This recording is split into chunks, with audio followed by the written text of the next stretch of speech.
sebagai bagian Universitas Jenderal Ahmad Yani Yogyakarta yang dimiliki oleh TNI. Generasi penerus kejayaan bangsa Indonesia.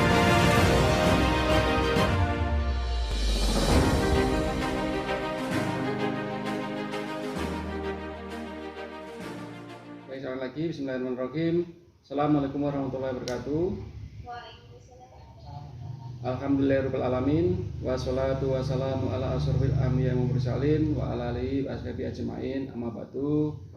Yang saya hormati, yang pertama adalah pemateri kedua, Mas Arif Faisal ya.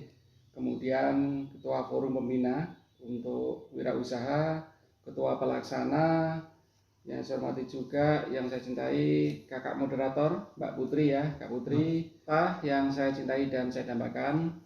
Terima kasih sudah dikasih kesempatan dari Universitas Jenderal Ahmad Yani ya, Universitas Jenderal Ahmad Yani yang dalam ini kami sangat bangga ya, karena kebetulan memang mahasiswa sudah mulai berpikir untuk wirausaha. Itu tentunya bahasa kita adalah mengatakan tidak gampang atau mengatakan terlalu dini dan sebagainya. Tapi sekali lagi, ketika sudah dimulai dari awal mestinya itu jauh lebih bagus. Karena apa?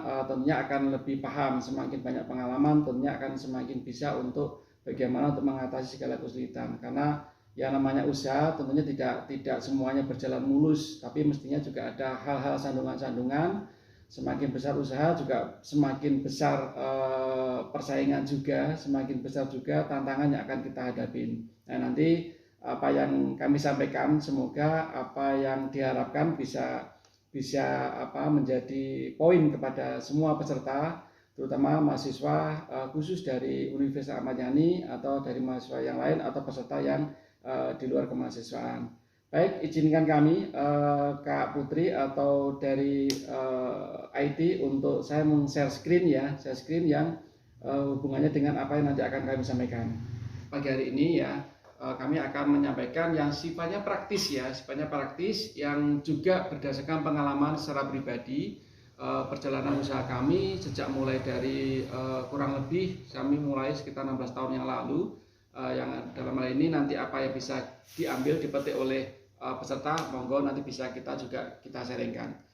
Oke, ketika kami dulu masih studi lanjut untuk S2, ketika itu kami melakukan studi banding ke UGL ya, Universitas Kuala Lumpur, yang dalam hal ini memang berbeda dengan kita ya. Kalau kita mau membandingkan berapa jumlah TKI kita yang ke luar negeri sama TKI yang datang ke kita, ke negara kita, terutama yang negara tetangga terdekat, katakanlah ke Malaysia, itu dapat dipastikan pasti banyak tenaga kita yang ke Malaysia. Jadi Universitas Kuala Lumpur itu mengatakan memang mahasiswanya itu ketika lulus yaitu diwajibkan untuk membuat wirausaha. Jadi berbeda dengan pola kita yang mungkin masih menjadi sebuah image ya, kalau kita pengennya memang sekolah setinggi-tingginya, tetapi dalam hal ini orientasinya adalah hanya bekerja. Sekali lagi, orientasinya hanya bekerja. Nah, di sini perlu saya sampaikan kepada teman-teman semuanya, karena kami juga mengajar di salah satu perguruan tinggi. Ketika kami diskusi tenaga kerja ini bagi yang mahasiswa sekarang, sekali lagi tahun 2030 untuk serapan tenaga kerja itu hanya 4% ya. Jadi sekali lagi, serapan tenaga kerja 2030 itu berdasarkan penelitian itu hanya 4%. Sehingga apa? Mulailah dari sekarang kepada mahasiswaku semuanya yang ikut di Zoom ini untuk sudah mulai mempersiapkan sejak dini. Buktinya apa? Sekarang ini sudah banyak yang di-online-kan. Bahkan ASN dalam kepemimpinan sekarang ini sudah dibatasi, tidak seperti sebelumnya. Dan karena hampir semuanya sudah bisa diatasi atau diganti dengan semuanya online. Perizinan sekarang semuanya sudah online melalui OSS. Ya, kemudian contohnya bank itu sudah bisa dengan teller sudah mulai dikurangin, karena kita tidak harus menabung secara fisik, tetapi bisa dengan cara online. Ini gambarannya. Jadi sekali lagi ke depan ini tantangannya untuk tenaga kerja itu sudah semakin berkurang. Untuk dari itu, maka dari itu kepada semua mahasiswa yang sekarang masih duduk di bangku kuliah, sudah mulailah untuk mempersiapkan sejak dini. Ya begitu ya gambaran di awal ya. Nah sekarang terkadang begini ya, terkadang banyak orang yang mengatakan sukses itu apa sih? Arti sebuah kesuksesan itu macam-macam ya. perusahaan pemerintahan atau perusahaan swasta itu pun juga yang berhasil sangat banyak sekali. Berhasil dari sisi apa? Kalau dilihat dari mata kita, katakanlah sudah memiliki suatu secara materi, katakanlah rumah, katakanlah kendaraan dan sebagainya. Itu tidak salah berkarir seperti itu. Jadi berkarir juga monggo. Tapi sekali lagi tadi menjadi tantangan. 2030 itu sudah semakin berkurang serapan tenaga kerjanya, hanya sampai 4%. Nah ini yang penelitian yang dilakukan oleh lembaga survei. Nah ini yang akan kita harapkan, ini yang diharapkan oleh panitia, bagaimana untuk lulus itu berwirausaha. Ini tidak semua orang seperti itu. Karena sekali lagi orientasi sendiri kepada kita orang tua, selaku orang tua selalu juga mengatakan bagaimana lulus berkarir. Bagaimana lulus itu bisa bekerja seperti itu yang menjadi tantangan sekarang ini. Yang sehingga sampai sekarang pun kita selaku putra putri ya seperti itu. Gambarannya bahkan menjadi sebuah kesuksesan. Ketika sebuah perguruan tinggi negeri atau perguruan tinggi swasta dengan serapan tenaga kerja yang bekerja sekian persen itu karena berhasil, tapi tidak pernah melihat bagaimana kalau wirausaha yang semakin banyak itu menjadi penilaian, bukan dari situnya. Nah ini bagaimana berusaha akan saya gambarkan, kita kupas satu persatu ya semuanya. Nah bagaimana kalau kita mau bisa sukses dalam dunia usaha. Nah ini sebagai patokan ya, sesuai dengan catatan atau survei, Indonesia saat ini baru mencapai 3,4%. Ya sekali lagi untuk jumlah wirausaha dari 270 penduduk Indonesia baru sekitar 3,4%. Ini dinaikkan, kalau dulu hanya 7%, sekarang dinaikkan 2 kali lipat karena memang persaingan usaha juga sudah luar biasa secara global, sehingga sekarang itu kita harus mencapai 14%. Ya kita harus bisa mencapai 14% dari jumlah penduduk, jadi masih lumayan banyak. Sekali lagi semuanya. Nah, ini berdasarkan berita yang kami ambil dari bisnis.com ya. Nanti bisa juga ditengok ya. Ini melalui dari referensi dari HIMI ya, Himpunan Pengusaha Muda Indonesia. Nah, ini gambarannya ya. Memang rata-rata kita itu punya sebuah usaha, terutama di negara kita itu karena apa? Karena memang warisan. Ya jadi mungkin dari bapak kita, dari simbah kita. Cuma memang biasanya kalau generasi pertama itu adalah generasi membangun. Generasi kedua adalah generasi yang biasanya itu mengembangkan. Dan yang memang agak lumayan tidak bagus adalah generasi ketiga, biasanya adalah yang menghancurkan.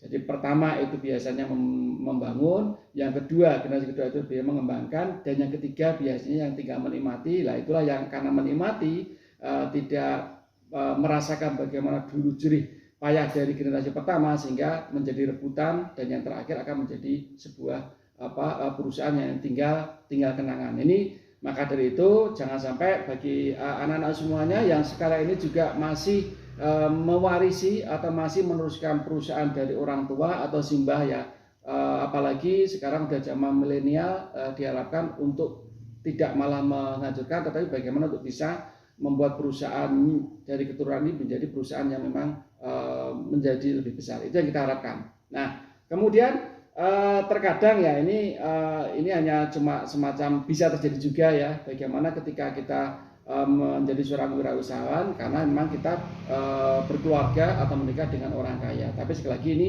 biasanya hanya unsur-unsur yang melekat di dalamnya, kemungkinan karena kita memiliki kelebihan fisik atau mungkin kita memang memiliki kepandian atau kecerdasan luar biasa. Jadi kalau yang biasa-biasa aja biasanya akan jarang di sana mendapatkan bisa wirausaha yang lebih bagus. Tapi ini jangan ya, sekali lagi ini dosa kalau kita untuk sekian. Nah yang kita harapkan adalah kalau misalkan memang kita belum bisa berwirausaha, ya bagaimana kita untuk bisa bekerja keras dan bekerja cerdas. Ya ini yang kita harapkan. Karena apa? Untuk mencari modal. Sekali lagi nanti gambaran kami, modal itu tidak hanya uang. Ya sekali lagi modal tidak hanya uang. Nanti akan saya gambarkan. Ini hubungannya dengan kalau kita mau berwirausaha. Jadi ada hal-hal yang nanti bisa kita gali, apa saja yang misalkan kalau kita mau berwirausaha dengan mengandalkan kalau nanti kita dari pekerja, nanti bisa, sangat bisa. Nanti gambarannya akan saya informasikan. Kemudian, nah ini ya, bagaimana untuk modal usaha? Modal usaha ini pengalaman kami, karena kami juga melakukan di sana. Satu, memang ada dana. Ya, satu ada dana, ada yang berhubungan dengan duit. Jadi sekali lagi modal tadi tidak hanya cuma dana. Yang kedua adalah tempat, dan yang ketiga adalah kita nanti adalah modalnya modal manajemen. Nah, tadi saya katakan kalau memang kita pengen berkarir dengan setinggi-tingginya, sekali lagi berkarir dengan setinggi-tingginya, otomatis ya ini pengalaman, kalau jangan sampai ketika ada di semuanya nanti memang memilih berkarir sampai mendapatkan karir tertinggi, jangan sampai pindah ke perusahaan lain juga hanya mengandalkan karir. Ya sudah saatnya kalau sudah karir tertinggi otomatis pasti akan sangat paham bagaimana untuk bisa membuat sebuah usaha. Jadi manajemen itu menurut kami adalah bagian dari modal, karena itu dulu yang kami lakukan.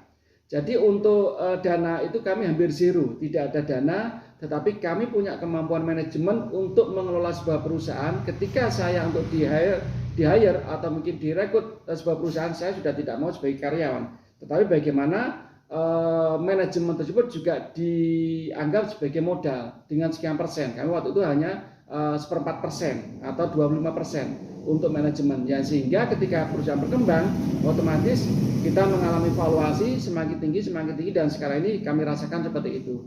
Jadi anak-anak semuanya, ketika tadi katalah kita memang tidak ada mungkin dari orang tua, bukan tidak ada sebuah warisan, atau mungkin kita belum beruntung untuk menjadi orang yang memang mampu dalam sisi dananya, ya otomatis kita silakan nanti untuk bisa berkarir dengan karir yang setinggi-tingginya. Kalau kita bicara karir setinggi-tingginya, dunia kami, dunia pariwisata juga ada triknya. Nah, kita orang akan melihat kita atau orang akan mudah untuk mengajak kita berwirausaha. Itu pengalaman.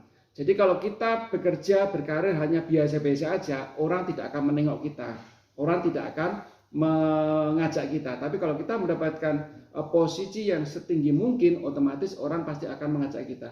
Banyak sekali teman-teman kami yang di dunia pariwisata, terutama perhotelan, ketika mencapai posisi general manager, ya akhirnya dia membuat sebuah manajemen. Akhirnya apa? Sudah bukan menjadi karyawan lagi, tetapi manajemen tersebut dipakai untuk mengelola hotel-hotel yang membutuhkan manajemen. Nah, seperti demikian. Nah, ini harapan kami ketika dengan Anda jurusan apapun, manajemen tadi bisa secara keseluruhan atau secara unit-unit. Misalkan Anda bisa manajemen dari sisi keuangan, Anda bisa manajemen dari sisi ARD, Anda bisa manajemen dari sisi pemasaran. Kalaupun itu bisa dihargai, lakukan untuk sebuah perusahaan yang akan Anda bangun dengan bersama-sama. Nah, itu yang perlu Anda terapkan. Nah, karena apa? Tadi saya kembali, kalau memang kita tidak bisa usaha jalan sendiri, ya kita dengan cara apa? Ya bermitra, ya dengan cara bermitra bareng-bareng. Ya dengan tujuan apa? Kalau Anda bisa bermitra, ya otomatis wajib bagi Anda untuk mau berbagi. Ya, jadi kalau Anda tidak bisa menjalankan sendiri, ya kita harus bermitra. Ya, dengan bermitra otomatis kita harus mau berbagi. Dalam hal apa berbaginya? Ya, berbaginya adalah dalam hal yang pertama adalah pekerjaan. Ini harus dirancang lebih awal. Ya, kalau tadi Anda misalkan memutuskan untuk bermitra, ya otomatis berbaginya apa? Berbagi pekerjaan. Ada yang spesialis, ya kalau sama-sama ingin memiliki sebuah perusahaan untuk SDM-nya atau secara keseluruhan. Kalau pengalaman kami waktu keseluruhan, kami di manajemen, saya ambil untuk HRD-nya, personalianya, kami keuangannya juga kami, kemudian termasuk pemasaran termasuk kami, termasuk produksi karena kami di produksi bakpia itu kami semuanya. Sehingga apa? Kami mendapatkan total, ya sehingga perkembangannya mendapatkan sampai saham 50%. Nah, ini yang bisa Anda terapkan, karena apa? Jangan sampai ketika pekerjaan itu tidak dibagi sehingga itu saling iren, ya yang pasar ke sopo, ya kemudian siapa yang ngatur keuangan. Nah, ini bagaimana karyawan kalau ada sebuah kendala, ada permasalahan karyawan, siapa ED-nya. Nah, ini pekerjaan harus dibagi, ya dengan tujuan biar nanti sesuai dengan posisi masing-masing. Sehingga apa? Ini juga yang sangat dibutuhkan ketika kita mau bermitra, dibutuhkan ada transparansi, ya jadi transparansi. Jangan selalu mengatakan yang penting jalan dulu. Ya ini kan pengeluaran kita sekian, kemudian hasilnya sekian. Jika nanti apa mudah kita untuk membagi hasil. Ya, jadi pekerjaannya harus dibagi, transparansinya harus disampaikan, sama nanti hasilnya pun juga harus dibagi. Lah ini yang terkadang susah. Ketika perusahaan tidak jalan, saling menyalahkan. Ketika perusahaan jalan, saling rebutan. Ini yang terjadi. Ya sekali lagi, Kalau perusahaan tidak jalan, kita bermitra, biasanya kita saling menyalahkan. Ketika jadi saling rebutan, ya terjadi apa, bubar lagi. Nah ini yang mungkin bisa terjadi. Apakah saya mengalami juga di situ. Nah, nanti bisa juga dibaca di buku kami ya teman-teman semuanya, anak-anak semuanya. Cara berbagi ini adalah memang tidak gampang, dibicarakan lebih awal, lebih tepat kalau legalitasnya itu juga disusun ya dengan notaris. Ini lebih bagus seperti itu karena untuk untuk menghindari hal yang tidak diinginkan. Ya, cara berbagi seperti itu. Kan bagaimana nanti harus memproduksi apa, nanti modalnya bagaimana, tempatnya bagaimana, promosinya bagaimana, selalu seperti itu. Selalu seperti itu yang biasanya terjadi kepada anak-anak atau mungkin masyarakat yang mau berwirausaha. Ini nanti bisa kita jawab semuanya, bisa kita hilangkan semuanya kalau tadi berawal dari depan juga sama di situ.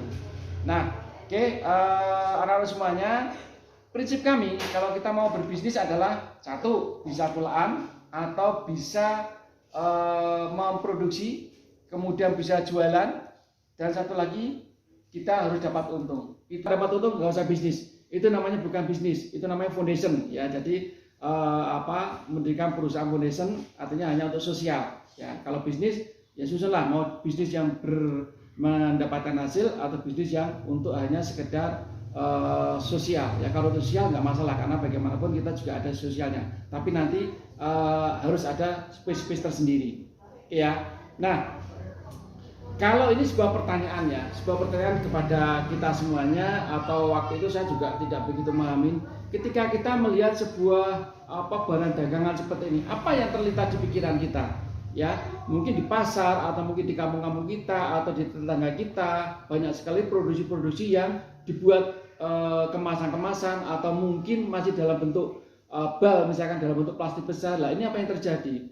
Nah ini sebenarnya apa? Bisa kok kita tidak harus membuat, tidak harus produksi, tetapi apa dengan cara repacking atau kita membuat kemasan-kemasan tersendiri. Apalagi sekarang dengan sistem namanya maklun. Ya, maklun itu adalah kita tidak usah produksi, kita hanya menyetor modal, kemudian kita akan dibuatkan kemasannya menurut kemasan kita. Ya, karena maklum biasanya izin pun juga melekat di dalamnya. Ini yang indah.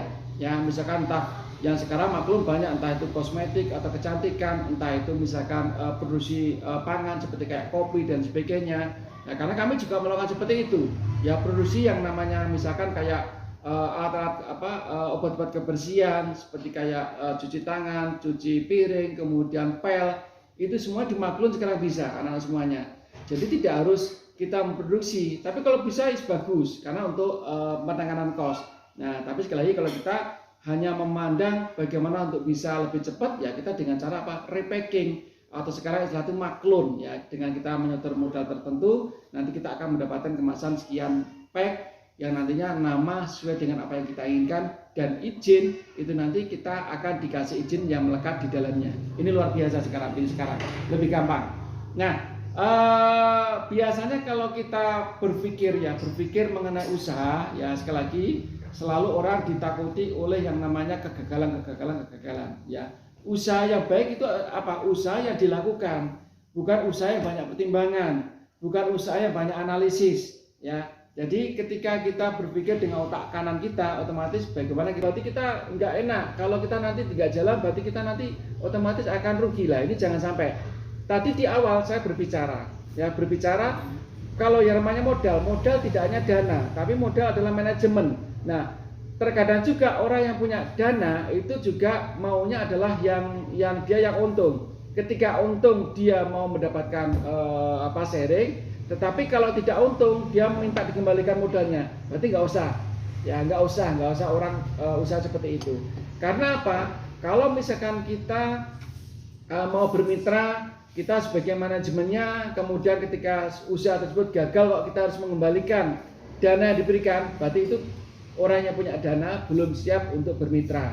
Makanya tawarkan ke tempat lain, kita mencari orang lain. Nah, kalau misalkan harus mengembalikan, otomatis kita tak ubahnya seperti bank ya. Jadi ketika kita pinjam di bank, kemudian bank bisa juga tidak mau tahu ketika usaha gagal kita tetap mengangsur. Lah ini sama dengan seperti itu. Lah kalau sama seperti apakah ada? Pasti ada. Ya, kalau Anda belum yakin, makanya apa? carilah karir yang setinggi mungkin, ya sesingkat mungkin, baru nanti Anda bisa mendapatkan orang yang memang betul-betul akan melirik Anda, yang mau untuk meng-hire Anda, mengajak kerjasama dengan Anda. Jadi ini tantangannya dan bisa Anda jalankan. Ya, ini bukan sebuah apa namanya semacam halu, tidak ya. Jadi bukan sebuah halu. Ketika Anda mau mendapatkan omset, ini bukanlah suatu hal yang halu. Sangat bisa untuk kita jalankan. Dengan cara apa? Ya, ini harus kita pahami semuanya. Kita menggunakan dengan unsur kekuatan faktor kali. Dalam sebuah real di lapangan ya, Anda memilih 1 rupiah kali 1000 orang ya, atau 1000 rupiah kali 1 orang ya. Kalau dalam ilmu perdagangan, kalau kita menganut sistem Chinese ya, itu lebih memilih 1 rupiah kali 1000 orang. Jadi pengalinya di situ, faktor pengalinya, bukan besarnya dari keuntungan di depan.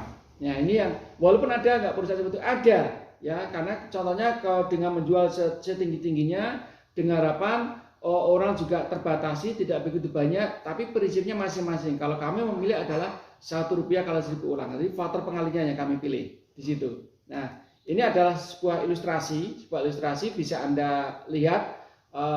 Tapi sekali lagi percaya aja sama kami, ini sudah saya hitung ya. Kalau untuk mendapatkan 1 miliar bisa 1 juta kali 1000 orang, bisa kali 1 juta kali 100 orang kali 10 outlet misalkan ya. Jadi pengalinya ini sudah tepat, sudah semuanya senilai 1 miliar ya.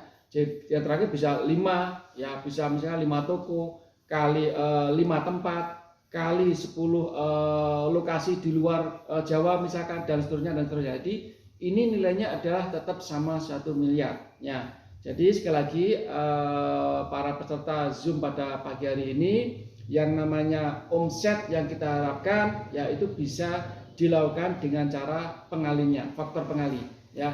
Ini contoh ya, contoh yang ada di toko kami ya. Jadi kami tidak hanya cuma jualan bakpia, itu lebih dari 1000 item yang ada di toko kami. Nah, kemudian kami ada berapa outlet? Kami sudah ada 3 outlet ya. Jadi pada saat itu kalau kita bahasa kami waktu itu bisa melepas 300 dus bakpia saja. Waktu itu sudah bagi kami sudah keberhasilan. Tetapi alhamdulillah pada sekarang ini kami minimal rata-rata sehari 5000 dus. Ya, karena apa? Saya tambahkan faktor kalinya, penambahan outlet ya, kemudian penambahan supplier, penambahan marketing ya. Kami melakukan sosialisasi atau mungkin marketing di beberapa lokasi dari Jawa, mulai dari Bandung sampai ke Jawa Timur, ke Malang, kami lakukan seperti itu. Jadi itu faktor kali, berapa kali kami promosi, berapa kali otomatis kita akan kedatangan tamu. Itu adalah jadi faktor kali yang bisa kita terapkan ketika kita mau menarget sebuah omset atau menarget sebuah keuntungan. Itu anak semuanya ya. Kemudian ini ya yang harus kita buang, yang menjadi sebuah ganjalan kita. Kalau usaha banyak melihat orang sana sini, kita melihat orang gagal, karena biasanya orang gagal itu pasti akan mencari 1000 alasan. Tapi kalau orang sukses akan mencari orang sukses akan mencari 1000 cara. Jadi kebalikannya, orang gagal selalu cari alasan sampai 1000 cara. Tapi kalau orang sukses pasti akan mencari bagaimana 1000 cara kita lakukan, gagal 1000 alasan. Selalu seperti itu. Jangan terlibat diri kita. Contohnya apa? Kita takut memulai. Kita banyak pertimbangan ya. Kita melihat kanan kiri, katanya si A, katanya si B, usaha seperti ini adalah tidak bagus ya. Itu bisa terjadi pada diri kita. Hilangkan. Nggak punya modal. Tadi sekali lagi, modal yang saya sampaikan tadi, modal tidak hanya berupa dana. Kalau kita bisa manajemen ya, kemampuan kita, apa kemampuan accounting, kemampuan HRD personalia, atau secara keseluruhan, itu jauh lebih bagus. Sehingga modal kita akan dihargai lebih besar kalau kita bisa menjalankan semuanya. Jadi kita bisa marketing, kita bisa manajemen personalia, kita bisa accounting, itu luar biasa. Atau kita bisa produksi. Nah, itu waktu itu kami lakukan. Jadi semua bisa dilaksanakan sehingga modalnya kami dihitung modal yang lumayan besar di situ. Nah, kalau tidak tahu bagaimana, biasakanlah kita ya, sekarang sudah sangat luar biasa, sudah sangat canggih, baik melalui Twitter, melalui YouTube, melalui IG, atau melalui TikTok, ya bentuk-bentuk usaha yang gampang itu apa, usaha-usaha yang modal dananya sedikit itu apa, bagaimana cara bermitra, ada semuanya ya. Jadi sekarang sudah sangat canggih ya. Mulai dari sekarang usahakanlah untuk mencari tahu ya. Jangan sampai alasan tidak tahu. Tidak tahu itu adalah salah, tapi tidak bisa disalahkan ya.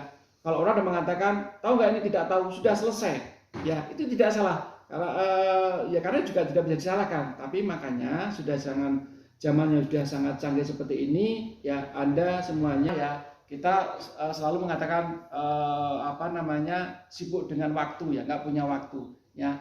Jangan sampai, kan ada pilihan ya. Pilihannya kalau kita dalam kita misalkan kita pilihan waktu sama uang itu selalu dikombinasikan. Satu, biasanya punya uang tidak punya waktu. Kemudian yang ketiga yang agak lumayan konyol ya, tidak punya uang tidak punya waktu. Ini pengacara, pengangguran banyak acara ya. Jadi tidak punya waktu tidak punya uang. Jangan ya. Yang pilihan kita adalah harusnya punya waktu dan punya uang ya. Kalaupun usaha ya mungkin kalau sudah jalan jangan semuanya 24 jam kita awasin, tidak ya.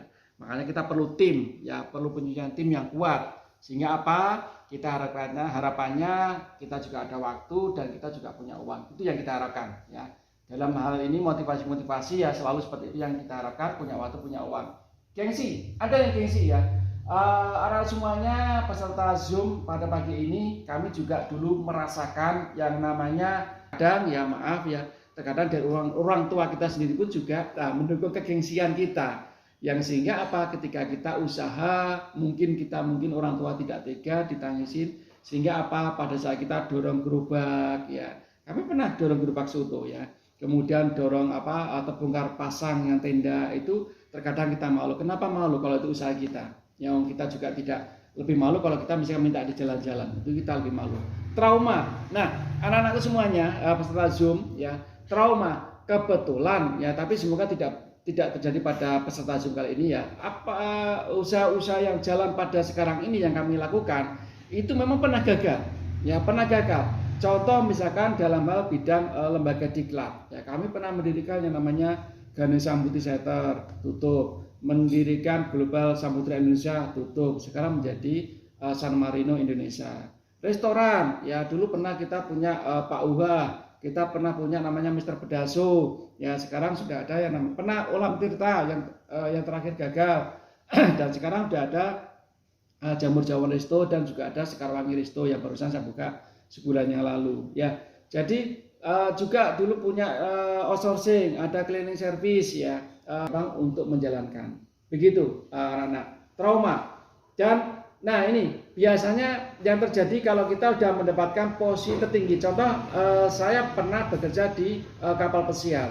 Dari sisi gaji insya Allah itu jauh lumayan lebih tinggi daripada di Indonesia. Rata-rata orang kapal pesiar yang sudah punya posisi itu pasti di atas 25 juta per bulan. Nah, bagaimana zona nyaman itu bisa kita tinggalkan? Nah, makanya mulailah persiapan. Ya, karena teman-teman, ketika masih di dunia perkapalan, kapal pesiar, rata-rata tidak berani untuk usaha. Sehingga ketika beliau berhenti dari kapal, yang otomatis karena terkadang aset yang dibelikan itu aset yang tidak bergerak, mungkin beli kendaraan, beli rumah, beli tanah ya, sehingga ketika berhenti jual kendaraan, jual tanah, jual rumah, akhirnya habis lagi. Nah, makanya mulailah saya selalu ngomong sama teman-teman, sampai kami membuat slogan ya, kerja keliling dunia pulang jadi pengusaha. Ada bukunya ya, nanti bisa dilihat. Kerja keliling dunia pulang jadi pengusaha itu adalah real yang kami lakukan. Bagaimana untuk bisa ketika berhenti dari pekerjaan dengan zona nyamannya kita sudah punya usaha. Itu yang kita bisa lakukan mulai dirintis dari sekarang. Kemudian juga ya, banyak orang mengatakan wah itu bukan bakat saya, tidak ada ya. Jadi usaha itu tidak mengenal itu bakat apa tidak, tapi sekali lagi adalah hal yang dilakukan otomatis, hal yang mungkin kita siap untuk menerima tantangan, itu yang kita harapkan untuk bisa mengikis apa yang dikatakan tidak ada bakat ya. Saya bukan keturunan orang pengusaha, bukan seperti itu ya. Itu sudah bisa kita nyahkan, bisa kita lenyapkan. Jadi hilangkan rasa takut, tidak ada modal, tidak tahu, waktu nggak punya, gengsi, trauma. zona nyaman, tidak ada bakat, itu harus kita buang, ya. Oke, nah ini sebuah buku yang sudah saya susun ya, nanti kepada anak-anak semuanya yang peserta dari Zoom seminar ini, kalau misalkan nanti ada pertanyaan tanya jawab, kalau ada sesi itu nanti panitia nanti saya kembalikan, kalau memang itu oke, pertanyaan terbaik nanti akan saya kasih free buku ya, saya berikan 3 buku yang nantinya akan kami titipkan ya kepada panitia nanti di Universitas Jenderal Ahmad Yani Yogyakarta. Oke, anak-anak semuanya, sekali lagi itu adalah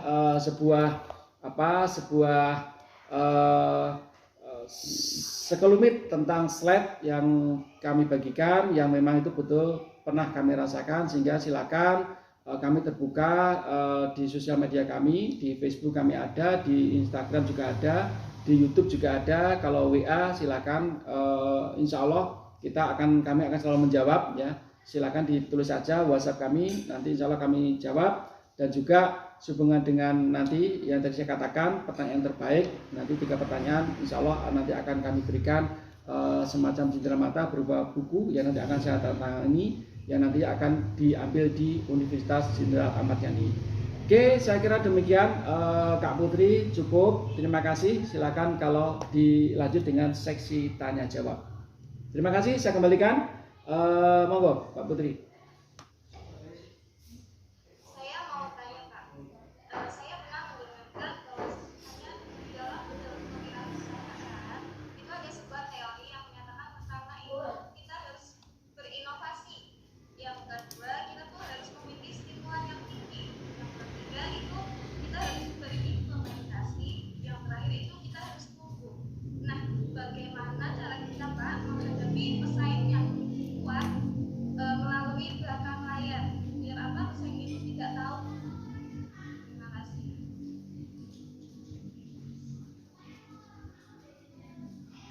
Langsung dijawab atau yang lain Kak Putri? Ya, tadi dari siapa Kak Putri tadi? Kak Sari Kak. Kak Sari, oke Mbak Sari ya. Jadi pertanyaan yang luar biasa, harus inovasi, stimulan, implementasi, sama tumbuh ya. Oke, itu tepat sekali, benar sekali, inovasi. Jadi kalaupun ini contoh ya, contoh di perusahaan kami sendiri yang namanya bakpia. Ya, bakpia kalau dulu zamannya hanya mengenal 3 rasa, kacang hijau, keju, coklat. Ya, itu kalau dulu bakpia ya. Tapi sekarang ini yang namanya bakpia itu ada berbagai rasa. Bahkan kami sudah memiliki 11 rasa. Satu, ada tambahan, ada rasa kumbu hitam, ada green tea, cappuccino, susu, tiramisu, ada rasa avokat, nangka dan sebagainya. Kita pun juga mengikuti perkembangan apa yang diinginkan oleh pelanggan di situ. Kemudian juga inovasinya apa? Kalau zaman dulu yang namanya bakpia itu masih ada kulitnya, kulit kacang hijau. Sekarang kulit kacang hijau sudah terkupas.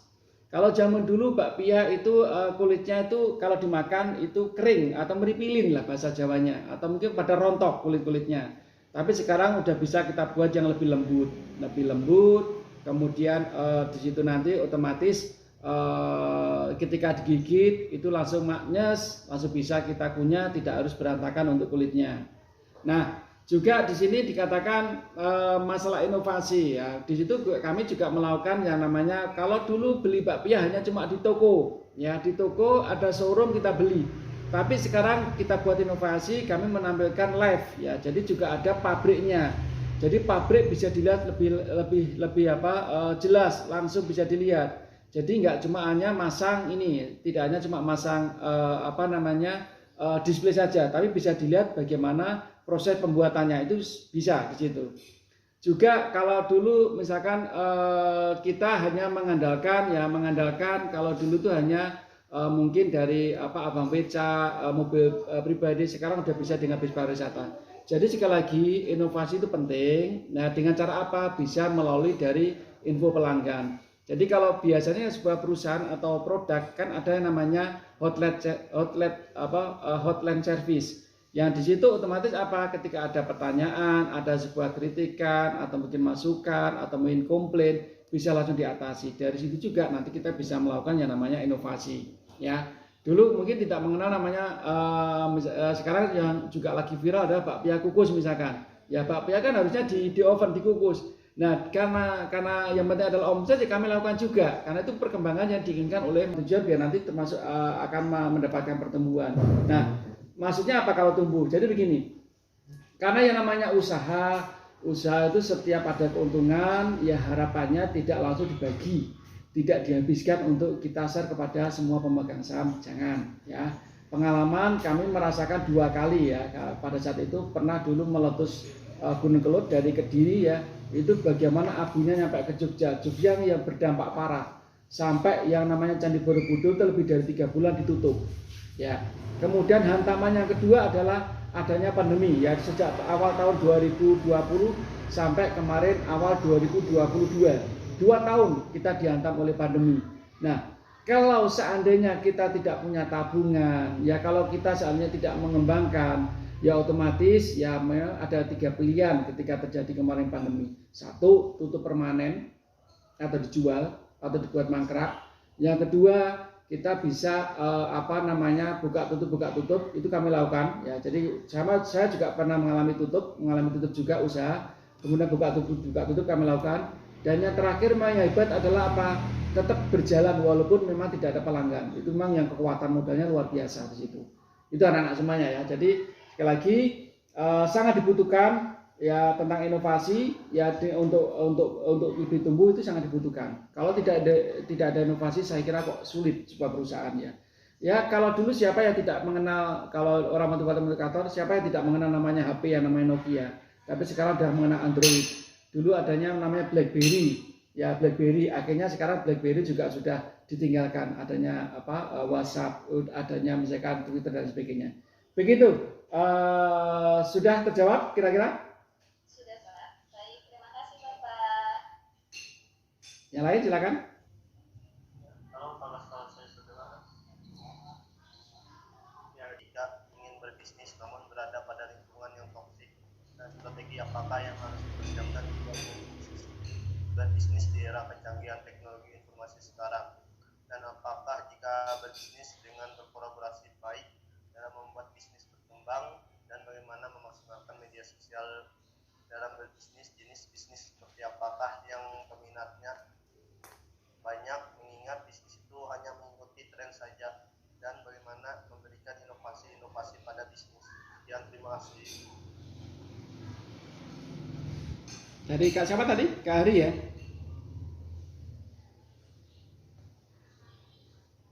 Dari siapa tadi? Reno. Bisa Kak Putih tadi bisa pertanyaannya mungkin bisa dipersingkat apa pada intinya?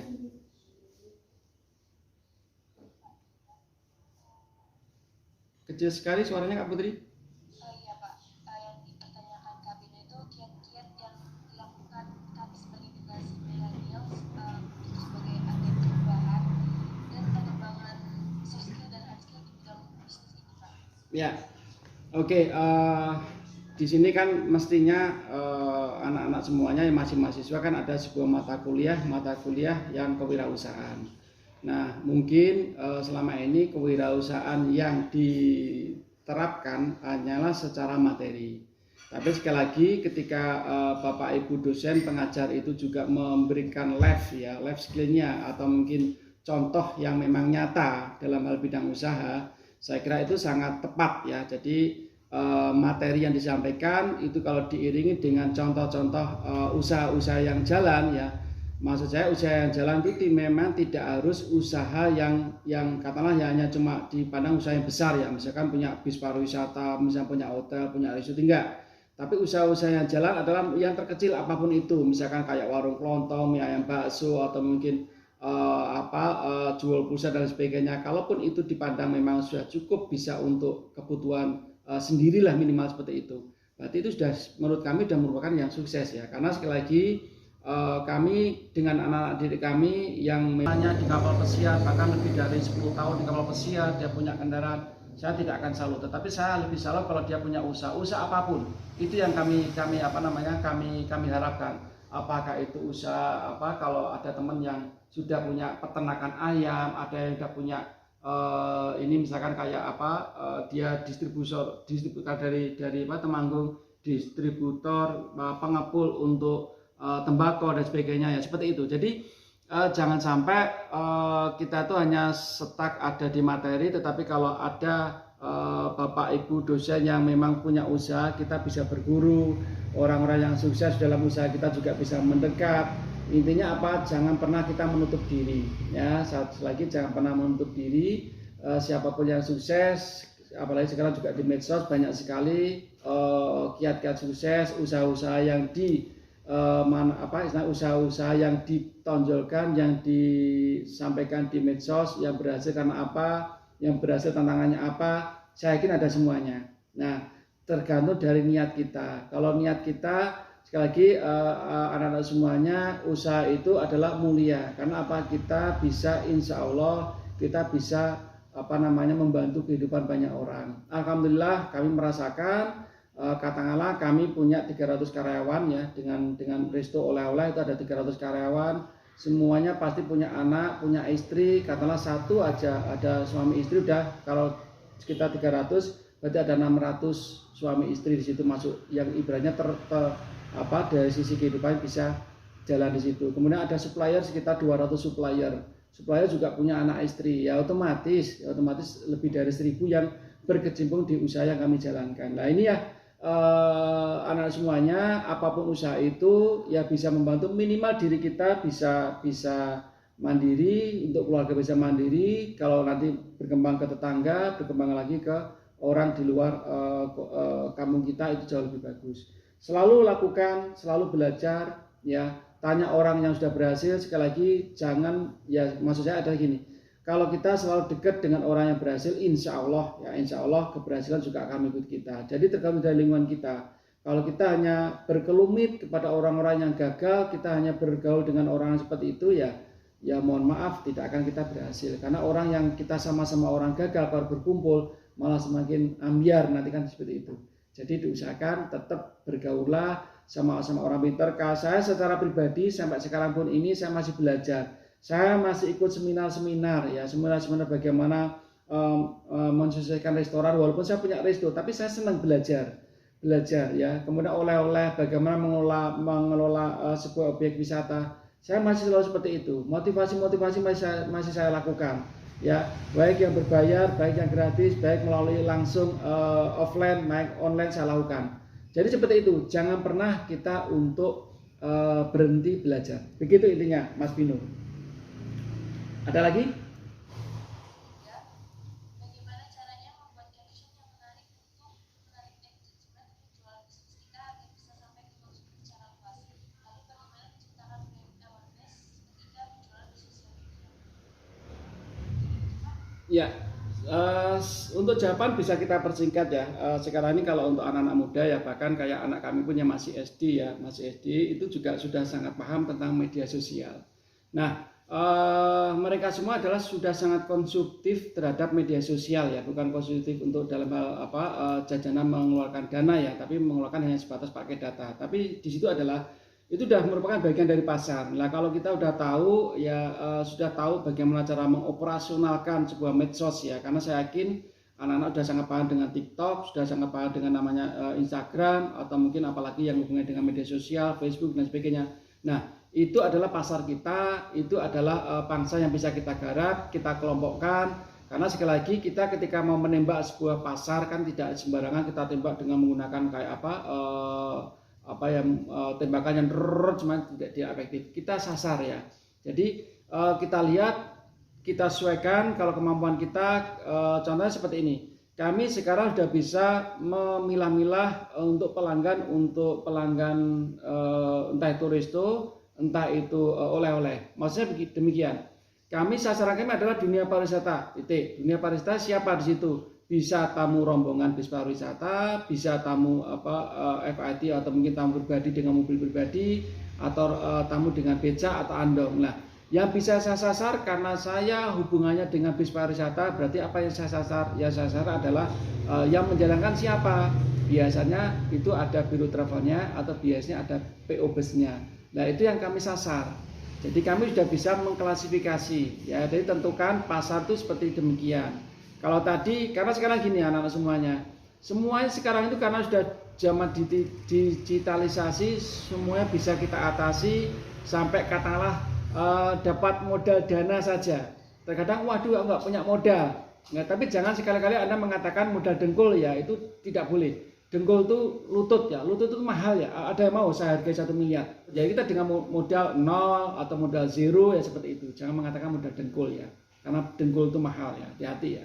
Nah, kembali tadi sekali lagi kalau hubungannya dengan semuanya itu sudah bisa kita enyahkan, bisa kita tutup ya, karena semua sudah ada di medsos. Hubungan dengan modal dana, modal uang itu bisa kok kita hanya bermodalkan KTP. Sekarang kan ada yang melalui apa itu walaupun memang harus hati-hati, ada pinjol pinjaman online, kita juga harus hati-hati. Misalkan kalau kita mau dapat modal dengan KTP itu bisa apa? Misalkan kita datang ke outlet HP ya, kita nanti mendapatkan HP yang mungkin katakanlah yang tertinggi, kemudian kita kalau mau mendapatkan modal HP nanti bisa kita jual. Artinya kita dapat duit di situ hanya dengan modal KTP. Tapi sekali lagi tidak dengan tujuan untuk konsumtif. Ya, HP tadi kan misalkan bisa kita jual, kita belikan 3 HP lagi, kemudian kita jual lagi ya, dan seterusnya seperti ini kan juga bisa dapat modal. Nah, anak semuanya sekali lagi kreativitas itu memang juga sangat ditunjang ya.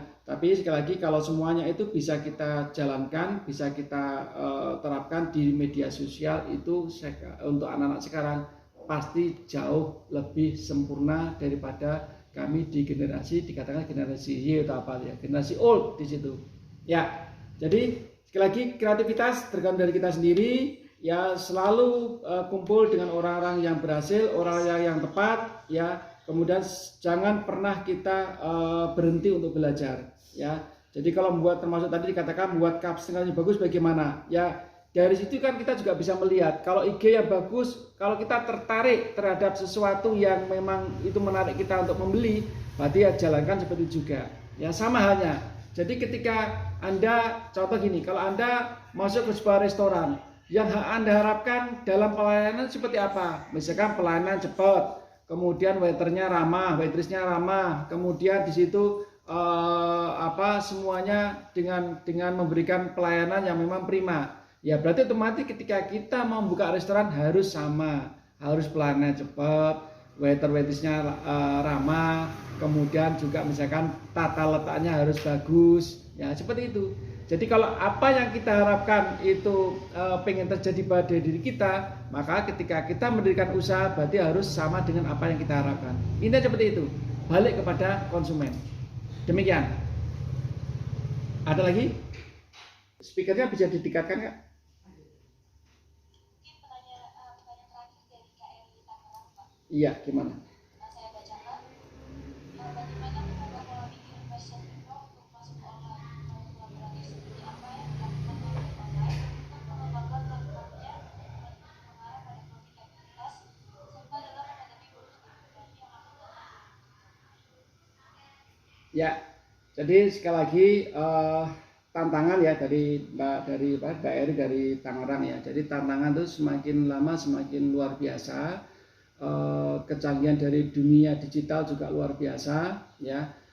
Digital marketing saya kira kalau anak-anak sekarang tidak paham tentang digital marketing juga jangan terjadi ya. Walaupun di situ sekali lagi banyak sekali kursus-kursus atau baik yang berbayar atau tidak berbayar, yaitu kamu lakukan semuanya ya. Jadi tapi kalaupun misal karena gini, pengalaman kami semuanya harus kita bagi sehubungan dengan pekerjaan ya. Kalau kita bisa membagi pekerjaan otomatis kita semuanya bisa menjalankan. Jadi nggak semuanya harus kita jalankan ya. Misalkan kayak saya secara pribadi, saya harus saya menjalankan accountingnya, saya yang merekrut karyawan, saya masyarakat, nggak mungkin seperti itu juga ya. Jadi ketika anak-anak semuanya sudah sangat paham tentang ilmu tertentu ya, silakan Anda untuk bisa berkolaborasi. Karena zaman sekarang ya kalau tidak kolaborasi tidak bisa. Sekelas Gojek itu sudah kolaborasi dengan namanya marketplace ya. Jadi semua usaha-usaha kayak sepatu Nike itu juga sudah kerjasama dengan misalnya dengan Dunkin Donut, dengan McD ya, bagaimana itu semuanya udah kerjasama perusahaan-perusahaan besar. Jadi tidak ada yang sekarang itu menguasai ya, tidak ada yang menguasai, semua dengan kolaborasi. Sama dengan kami juga tidak mungkin akan menguasai oleh-oleh. Kami kolaborasi dengan yang lain, dengan biro travel, dengan paguyuban, dengan objek wisata, dengan hotel, semua saling informasi di situ. Ya, jadi digitalisasi juga bisa dengan kolaborasi. Ya, yang paham dengan pakai SEO misalkan, yang bisa menaikkan grade ketika kita buka yang namanya Google, kita yang pertama yang bisa paham itu siapa, otomatis bisa kita gandeng ya. Jadi kalau kami memang tidak semuanya harus kami ambil sendiri, tapi siapa yang memang kita gandeng seperti itu. Seperti kayak pemain sepak bola kan, Real Madrid seperti apa ya, di pemain-pemain terbaik, ada yang gelandang kanan, gelandang kiri, penyerang tengah, penyerang kemudian bagian belakang, kemudian penjaga gawang, itu kalau semuanya terbaik nanti hasilnya juga terbaik juga di situ. Jadi nggak semuanya ya. Kalau dulu memang kalau kita mengenal dengan namanya Maradona ya, kadang dia di kanan, kadang di kiri, kadang di belakang. Tapi sekarang berat pemain seperti itu. Ya, jadi semua ada spesialis ya, kayak pemain-pemain yang lain kalau Anda suka sepak bola. Jadi sekali lagi kalau kami menjawab itu lakukan dengan kolaborasi. Kalau memang kita tidak mampu semuanya, harus kolaborasi. Kalau kita hanya cuma kita layani sendiri, otomatis akan berat untuk kedepannya. Gitu ya, kolaborasi. Ada lagi? Tiga saya bagikan, nanti saya titipkan ke panitia melalui kampus, nanti mau diambil. Ini pertanyaan bagus tadi dari Kak Sari, kemudian kebetulan ya yang dekat semua ya, Kak Bino sama Kak Intan ya. Nanti monggo nanti catat Kak Putri ya, namanya Mbak Sari, Mas Bino sama Kak Intan, nanti untuk diambil reward dari kami, buku silakan dibaca. Insya Allah adalah ini real life skill yang memang saya jalankan. Kalau sudah selesai silakan dibahkan ke orang lain biar sama-sama baca. Jadi kalau membagikan ilmu adalah bagian dari amal jariah kita. Oke, cukup Kak Putri ya. Ya, terima kasih Kak Putri dan semuanya. Salam buat pemateri berikutnya, Mas Arif Faisal ya. Berikutnya salam hormat dari kami ya. Semoga nanti kita bisa saling kolaborasi. Terima kasih. Saya akhiri semuanya. Mohon maaf ada saya kurangnya. Terima kasih. Wassalamualaikum warahmatullahi wabarakatuh. Waalaikumsalam warahmatullahi wabarakatuh.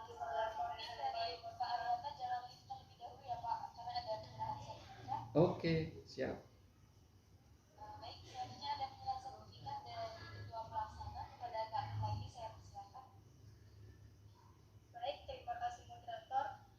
Terima kasih kepada Bapak Arianto yang telah memaparkan materinya yang luar biasa, tentunya memberi manfaat dan ilmu bagi kita semua. Sukses terus buat bisnis dan usaha-usahanya Pak Arianto. Amin. Terima Amin. kasih sekali lagi Bapak.